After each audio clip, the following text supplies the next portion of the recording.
You are not a sensei. You're a con man. Ninjas! Hiya! Welcome to the cobrakai corner. Today, Sensei, who are we going to discuss? We are discussing AmandaLarusso, Yep. a.k.a. Courtney Henggeler. So, what do you have to tell us about Courtney? All right. Well, Courtney was born on December 11th, 1978 in Phillipsburg, New Jersey. She's 46 years old. She grew up in Pennsylvania in the Poconos. Ooh. Well, whoopity-doo! Until she was 14, and then she had to move to her parents' hometown of Seaford, New York. After graduating high school, she moved to LA, and 2 years later, she took acting lessons. She credits her best friend Patty for making her audition for a play in the 9th grade. Do you want to hear a fun fact? Sure. Fun fact. I always like to hear a good fun fact. Yep. She is mostly known for Cobra Kai, but she is also known for playing Sheldon Cooper's twin sister Missy in The Big Bang Theory. You know Big Bang Theory? Yeah. I didn't know that. She plays Missy grown up. I got you. See, We don't watch Big Bang, but we love it Sheldon. threw me for a loop for a second because I've never watched The Big Bang Theory. Mm-mm. However, I love young Sheldon. Mm-hmm. And I was thinking, that was not her playing his twin sister. No. Okay.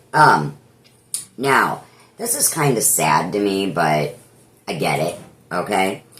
2 months after the final episodes of Cobra Kai release, Henggeler has announced that she is calling it a day with showbiz. Finished, huh? She quit acting. Well, that's sad. Yep. And I have an excerpt from an interview with Forbes.com, and also from parts of it are from Substack, if you would like to hear what she has to say about that. Well, of course. Okay.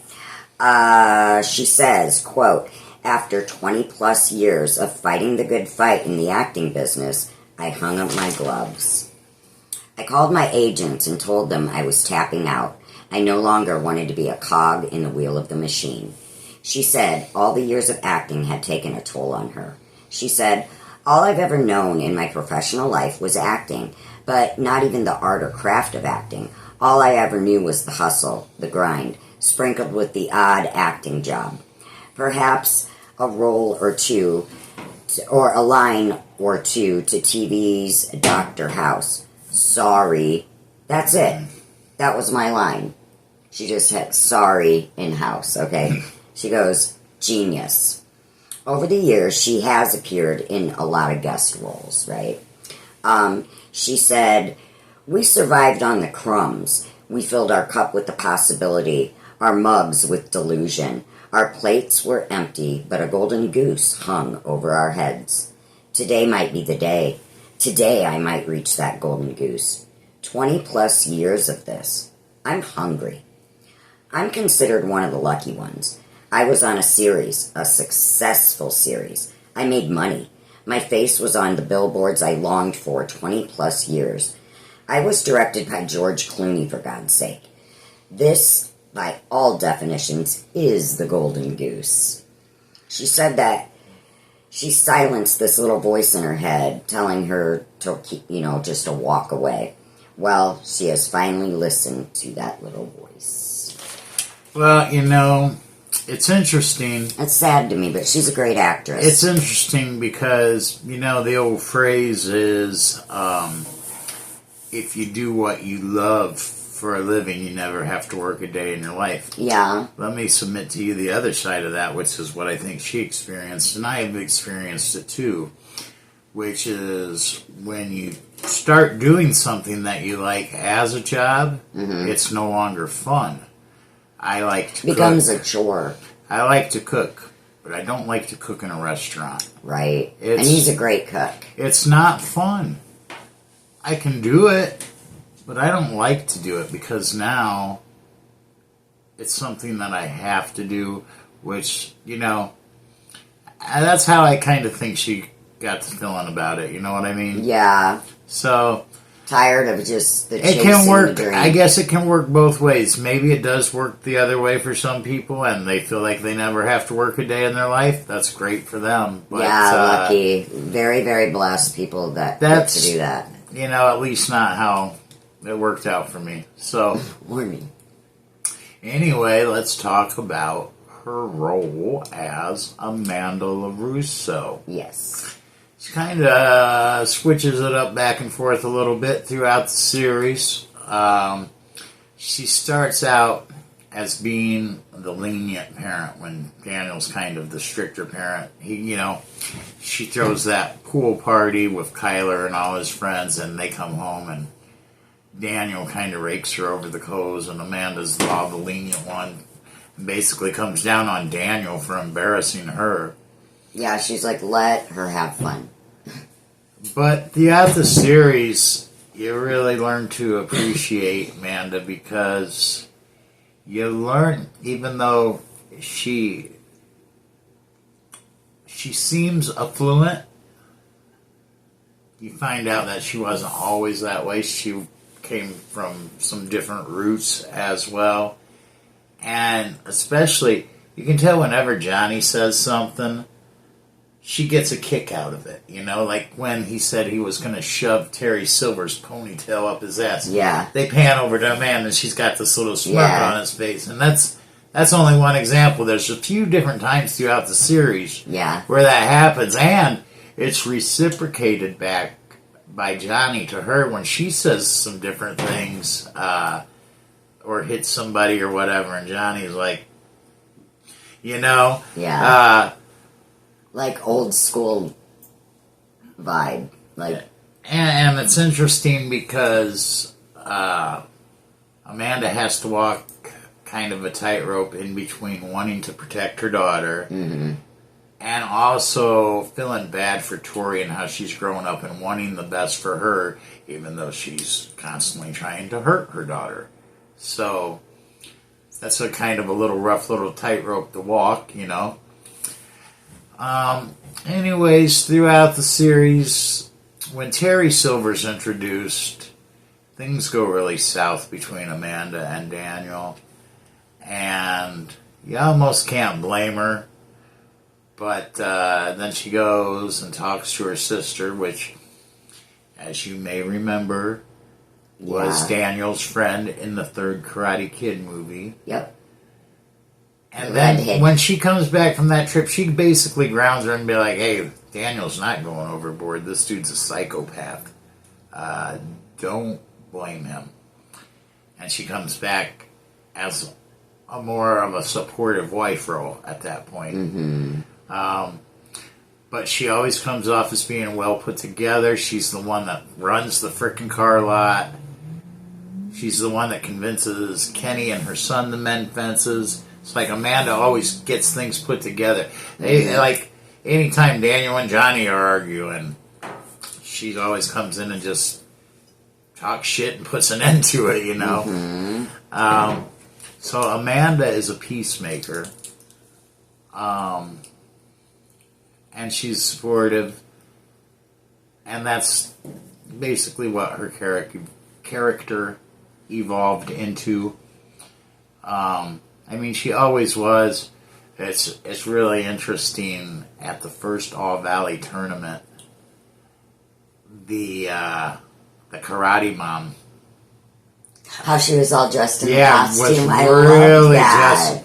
She was really just annoying the piss out of Amanda. But fast forward to the last season, and Amanda became a karate mom. All there with all the makeup and yes, I loved that. That's what I was talking about. I thought that was interesting that they chose to rear her right in that direction right at the very end of the show. To show that she supported the whole thing, you know? Yeah, I guess. But anyways, that's the wrap up on her as a character. I thought she was a good pick for the role. I think she played the role very well. I do too. She's a super likable lady. And I think she's very pretty. I think, she's very pretty. It's really strange. I'm not trying to say that she's not pretty, because I know that she is, or whatever. But when I look at her, I'm not like, wow, she's gorgeous. But at the same time... classy. But at the same time, I find her attractive, if that makes any sense. It's one of those, can't quite put my finger on it, because I don't think that she's... I think she is good looking, but I don't think she's, like, super hot. You think she's... But I think she's attractive, so like maybe that's because... door? Well, maybe that's because I've watched this series through 6 seasons, and her personality traits have affected, Oh, yeah, for your sure. mind affects what your eyes see. For sure. So that could... Because, I've always been attracted to intellectual, smart ladies, like news ladies, especially for some. Yeah. I'm not sure why. I'm not sure why. I didn't intend to be like, I'm gonna go look at me some news ladies. Hell yeah! That lady's name, Nora Roberts. You're like, you could just swim in her eyes. They look like I just thought she had nice eyes. I didn't think she was that pretty. If you want to go back in time, look at headline news. Natasha Curry. Oh God. Woo! Ha ha! Anyway, was a hottie, yeah. I Digress, better digress. Digress. Otherwise, I won't be around for the next video, because this smart, sexy, sophisticated lady right here will punch me in the eye. I won't be able to make a video. I'll do karate moves of my own. Okay, go ahead. So anyway, that's the wrap up on Amanda's character, and I love what her. have you. And so I believe the next show, and we're going to start popping these out fast, because Cobra Kai ended a little bit ago now, and there's so many characters and you don't want to leave them out. Yeah, they I hate when Yeah. I hate when minor characters get left out. If they had a speaking role, they deserve some type of credit. You know what I mean? Well, and like we were trying to decide if we were going to put Amanda with another character, and we both thought no, she deserves her own episode. You know what I mean? So she's good. She paid her dues. I like her. We're gonna do one. The next show is gonna be on Dimitri. Pardon me. Yeah, I like Dimitri. And then I'd be quite remiss if John Kreese and Terry Silver didn't get their own shows. Yes, yeah. And then we're probably going to do either 2 or 3 group up shows with the other minor characters, if that's me. Oh! Quan and Zara. I'm sorry. And the other guy. We're forgetting another guy who needs his own show. Who? Kenny. Kenny! We can't forget about Kenny. Kenny was one of my favorites. Like, I don't know. I like all of them besides Johnny. Johnny is like my top dog. I don't know. Kenny's another one of Kenny's these guys awesome. kind of like Hawk, who's a dick the whole time. Well, and then it's you just like Robbie. put him on your side now so you know. Because I like Robbie too, but Robbie is one of your favorites, and Kenny gave Robbie so much shit that you probably, like you said, you feel about the character the more... Probably, because, But I loved Kenny. He's a great actor. I like all the characters, whether they played too. good guys or bad guys or were pricks or whatever. Even though I always say I hate Hawk, I even like Hawk, because he's important to the show. But yeah, I like Kenny. He's cool. Bing. My favorite. I can't think of her name. My favorite Korean lady. I can never think of that lady's name. Kim Young Soon or some shit like that. Show. She's gorgeous too. But digress. Yeah, I'm not sure. We might have to group her in with another character and do like a 2-person show, because I'm not sure that there's...